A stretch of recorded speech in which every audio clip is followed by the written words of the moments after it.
Hello दोस्तों, आप सभी का स्वागत है आपके अपने YouTube channel JMS computer classes में।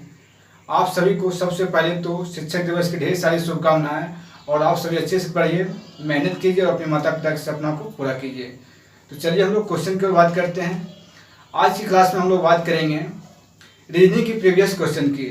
तो आइए हम लोग क्वेश्चन की ओर बात करते हैं। जैसे कि आपके क्वेश्चन 1 में कह रहा है कि निम्न शब्दों को एक अर्थपूर्ण तार्किक अनुक्रम में व्यवस्थित कीजिए और दिए गए विकल्प में से सर्वाधिक उपयुक्त अनुक्रम का चयन कीजिए। जैसे आप क्वेश्चन को आप देख रहे होंगे, क्वेश्चन आपको कह रहा है कि निम्न शब्दों को एक सार्थक रूप में कहता है, उसको क्या करने के लिए, व्यवस्थित करने के लिए। इसमें आपको शब्द दिया गया है जन्म, मृत्यु, अत्यशिष्ट, विभाव, शिक्षा।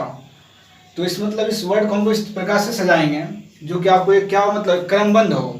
तो देखिए पढ़ते क्वेश्चन दिया है, जन्म है, मृत्यु है, अत्यशिष्ट, विवाह और शिक्षा। इस वर्ड सबसे पहले किस वर्ड को सबसे पहले हम लोग लिखेंगे।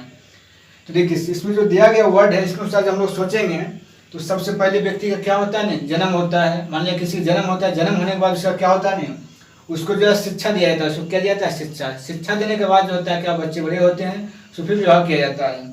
विवाह करने के बाद व्यक्ति जो फिर बहुत एज हो जाते हैं, फिर व्यक्ति क्या होता है, एक दिन मृत्यु हो जाते हैं। मृत्यु होने के बाद उसका फिर क्या होता है, उसका दाह संस्कार कर दिया जाता है।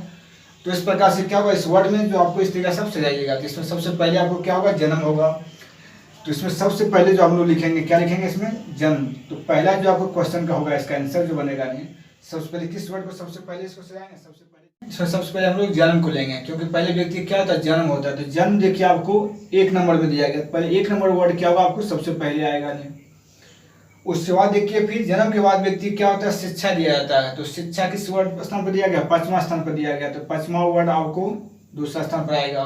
उसके बाद शिक्षा होने के बाद व्यक्ति क्या होता है, जब बड़े होते हैं तो उसको विवाह कर दिया जाता है। तो विवाह हो जाएगा आपको तीसरा स्थान। तो तीसरा स्थान पर कौन सा आपको आएगा, चौथा नंबर आएगा नहीं।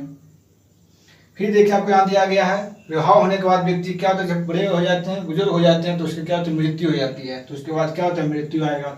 चौथा स्थान पर आपको मृत्यु आएगा नहीं, 2 नंबर का स्थान आएगा नहीं।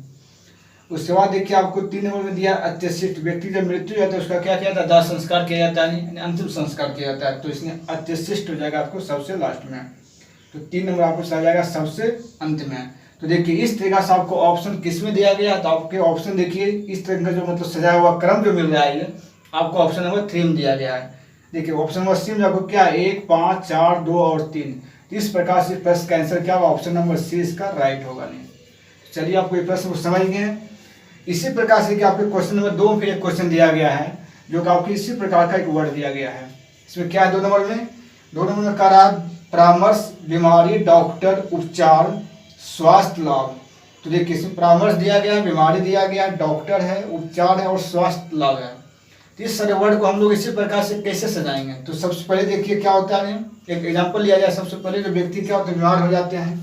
व्यक्ति जब बीमार होते हैं तो क्या करते हैं, डॉक्टर के पास उसको ले जाया जाता है। तो व्यक्ति बीमार होने के बाद डॉक्टर के पास जाते हैं। डॉक्टर क्या करते हैं, उसको पहले देखते हैं क्या प्रॉब्लम है। उसके बाद क्या होता है, उसके उपचार कराते हैं, मतलब उसके ट्रीटमेंट, दवा देते हैं। दवा देने के बाद उसका क्या होता है, फिर वो व्यक्ति क्या हो जाते हैं, स्वस्थ हो जाते हैं, ठीक हो जाते हैं। तो यानी स्वास्थ्य का उसको लाभ मिल जाता है। तो इस प्रकार से जो उसको सजाएंगे, सबसे पहले क्या होगा आपको नहीं, व्यक्ति बीमार होता है, पहले बीमार वर्ड जो होगा सबसे पहले होगा। बीमार किस स्थान में लिखा गया, 2 नंबर में। तो इसको जब सजाएंगे पहले 2 नंबर आएगा, पहले बीमार आएगा। उसके बाद देखिए यहाँ फिर है बीमार होते लोग तो कहाँ पहुँचता है, डॉक्टर के पास। तो डॉक्टर आपको दूसरा स्थान पर आ जाएगा। 3 नंबर वर्ड चलाएगा आपको दूसरा स्थान पर। फिर डॉक्टर के पास जब ले जाते हैं तो क्या करता है, उसको देखते हैं और बतलाते हैं, मतलब इसके पास ये प्रॉब्लम है, ये बीमारी है। तो क्या करते हैं, नहीं विचार विमर्श करते हैं। 1 नंबर चल जाएगा फिर आपका तीसरा स्थान पर। उसके बाद जो डॉक्टर फिर देखने के बाद बोलने के बाद क्या करते हैं, उसका उपचार करते हैं, मतलब दवा देते हैं। यानी उपचार हुआ, उपचार चलाएगा आपको 4 स्थान पर। तो उपचार किसमें, चौथा स्थान आपको आएगा, चौथा जगह पर। जब उपचार से दवा दे दिया जाता है तब व्यक्ति फिर क्या होता है, पूर्ण तरह से पहले जैसे वो स्वस्थ हो जाता है, उसका स्वास्थ्य का लाभ मिल जाता है। तो लास्ट में आपको क्या जाएगा, आपको 5 स्थान, 5वां वर्ड जो आपका आएगा सबसे लास्ट में आएगा। तो इस प्रकार से क्रम जो किस तरह व्यवस्थित हो गया, 2, 3, 1, 4, 5। तो देखिए 2, 3, 1, 4, 5 किस ऑप्शन में दिया गया है, तो आपको ऑप्शन नंबर देख रहे हैं कैसे दिया गया है, डी में। इस प्रश्न का सही आंसर क्या होगा, आपका ऑप्शन नंबर डी इसका राइट होगा नहीं। तो चलिए इस प्रकार जो भी क्वेश्चन रहेगा हम लोग इस तरीके से इसको सोचकर मतलब इस तरह सजाएंगे। आप इस प्रकार के प्रश्न को जितना प्रैक्टिस कीजिए आपके लिए उतना ज़्यादा बेटर होगा।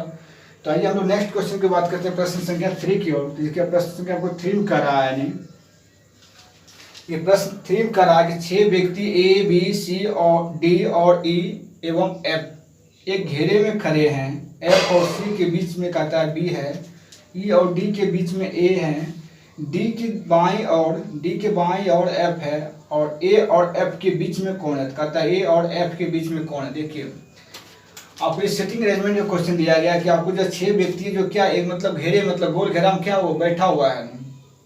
तो देखिए सबसे पहले क्या करते हैं हम लोग गोल घेरा बनाते हैं। देखिए ये मान लिया आपको क्या हो गया, एक गोल घेरा हो गया, ठीक है। इस गोल घेरे में कितने व्यक्ति बैठे हुए हैं? आपको 6 व्यक्ति है, तो मान लीजिए इसमें 6 स्थान बिठा लेते हैं, 1 2 3 4 5 और 6। इसमें 6 को क्या किया, 6 बिंदु इसमें हम लोग बैठा दिए। अब इसको क्वेश्चन को पढ़ना है कि कौन सा बिंदु कहाँ पर बैठा गया, किसको कहाँ बैठाया गया है। देखिए इस प्रश्न में कहता है आपको कि 6 व्यक्ति तो खड़े हैं, 6 व्यक्ति का स्थान इसमें दे दिए हैं। कहता है एफ और सी के बीच में बी है, एफ और सी के बीच में कहता है बी है। एफ और सी को हम लोग कहाँ बैठा है, जिसके बीच में बी आएगा। तो कोई निश्चित नहीं, चलिए क्वेश्चन को थोड़ा सा और आगे बढ़ते हैं। कह रहा ई और डी के बीच में ए है, डी के कहता है बाईं और एफ है। यहाँ कह रहा डी के बाईं और एफ है। सबसे पहले हम लोग डी को कहीं बैठा देते हैं। मान लीजिए हम लोग यहाँ पे क्या बैठा देते हैं, डी को यहाँ पे हम लोग बैठा देते हैं। और कह रहा डी के बाईं और एफ है। देखिए डी को जब इस ढंग से हम लोग बैठा दिए तो इधर क्या हो गया, इधर मेरा हो गया दाएं हो गया, और इधर हो गया हमारा बाएं हो गया। कहता है डी के बाएं तरफ क्या आपका एफ है, तो डी के बाएं तरफ एफ, तो डी के बाएं इधर हो गया, तो इधर का आपको एफ को बैठा देते हैं। चलिए फिर आगे कहता है आपको ए और एफ के बीच कौन है। तो देखिए सबसे पहले कुछ व्यक्ति को बैठाते हैं हम लोग। यहाँ खड़ा फिर ऊपर चलते कहता है एफ और सी के बीच में बी है, एफ और सी के बीच में क्या है, बी है। देखिए एफ तो यहाँ बैठ गया, एफ और सी के बीच में बी है। तो देखिए यहाँ पे हम लोग लिखते हैं सी के बीच में आपको बी चलाएगा, तो हो गया। देखिए एफ और सी के बीच में क्या आपको है, बी है, तो बी बीच में बैठ गया। नेक्स्ट फिर कहता है ई और डी के बीच में ए है, ई और डी। देखिए डी तो यहाँ हो गया, और यहाँ पे हम लोग ई को रख देते हैं, यहाँ पे ई को रख दिए, तो इसमें कौन आ गया, ए आ गया। देखिए हो गया, आपको क्वेश्चन क्या सेट हो गया। नहीं कहता है ई और डी के बीच में है, तो ई डी और ई के बीच में ए हो गया, और एफ और सी के बीच में बी भी हो गया, और डी के जो है बाई और एफ भी हो गया।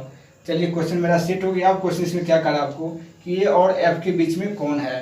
तो देखिए ए और एफ के बीच, तो ए और एफ के बीच में देखिए कौन है, तो ए और एफ के बीच में आपका डी है। इस प्रश्न का सही आंसर क्या होगा, आपको डी होगा। और डी किस ऑप्शन में दिया गया, आपको डी जो दिया गया आपके ऑप्शन नंबर सी में। इस प्रश्न का सही आंसर क्या होगा, ऑप्शन नंबर आपका डी होगा। चलिए आपको ये प्रश्न को आप आसानी से समझ गए। आइए हम लोग फिर नेक्स्ट क्वेश्चन की बात करते हैं। आइए प्रश्न संख्या 4 में आपको करा है। देखिए प्रश्न संख्या 4, प्रश्न संख्या 4 में दिया गया क्वेश्चन है आपका।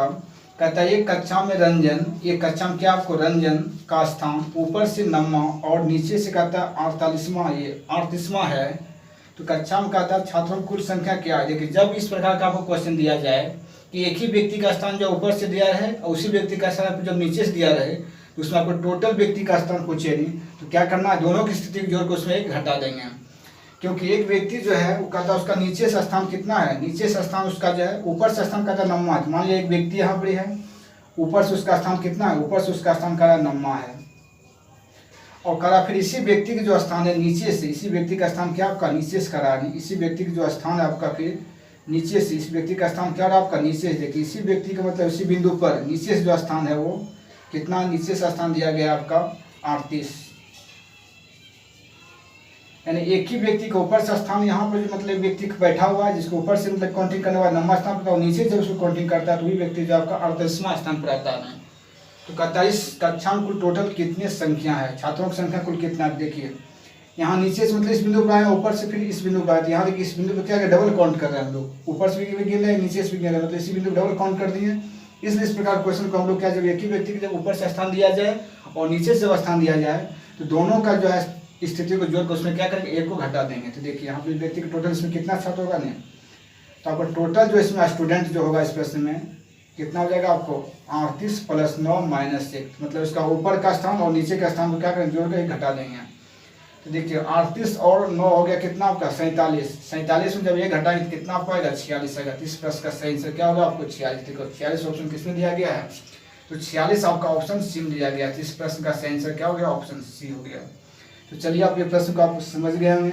आइए फिर हम लोग नेक्स्ट क्वेश्चन की बात करते हैं, प्रश्न संख्या 5 की ओर। तो आइए हम लोग प्रश्न संख्या 5 की देखते हैं। देखिए प्रश्न संख्या 5 में दिया गया क्वेश्चन है आपका, करा ए की पत्नी बी है, ए की पत्नी क्या है, देखिए बी है, आपको जो है ये ब्लड रिलेशन का क्वेश्चन दिया है। करा ए की पत्नी बी है तथा एक्स ए का भाई, तो इसको डायग्राम बनाते हैं। करा ए की पत्नी कौन है, तो बी है। मान लेते यहाँ पे क्या है, ए एक व्यक्ति है, इस व्यक्ति का जो पत्नी कौन है, इस व्यक्ति की जो है पत्नी आपका बी है। चलिए थोड़ा सा इसको दूरी बनाते हैं। यहाँ पर ए हो गया और ए का जो पत्नी कौन है भाई, तो बी है।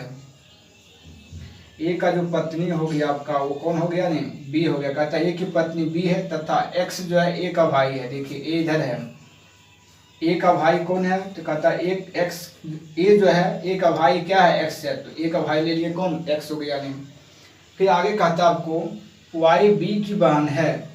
वाई कौन है, बी का बहन है। देखिए बी आपको यहाँ दिया गया है, तो बी का बहन कौन है, वाई, तो हो गया बी का बहन वाई। बी यहाँ हो गया, बी का बहन कौन हो गया, वाई हो गया। तो इसमें क्या कहता है, संबंध ढूंढने के लिए, तो कहता है तो वाई ए से क्या रिश्ता है।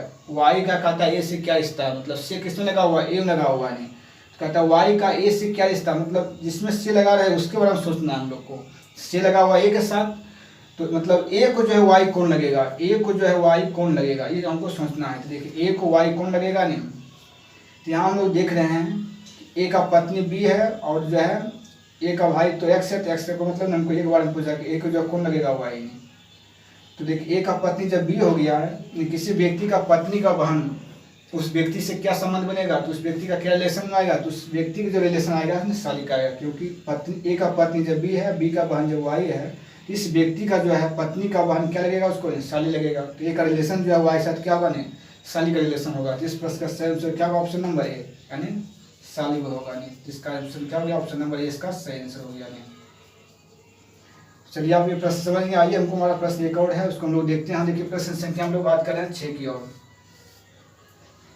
देखिए प्रश्न संख्या आपको 6 में कह रहा है कि एक परिवार में सोनी, मोनी और दीपा 3 बहनें। एक परिवार में क्या आपको है, 3 बहनें। कौन कौन है एक परिवार में, कहता है सोनी, मोनी और दीपा 3 बहनें तथा उनकी एक बुआ गंगा है। उसका फिर एक बुआ कौन है, गंगा है।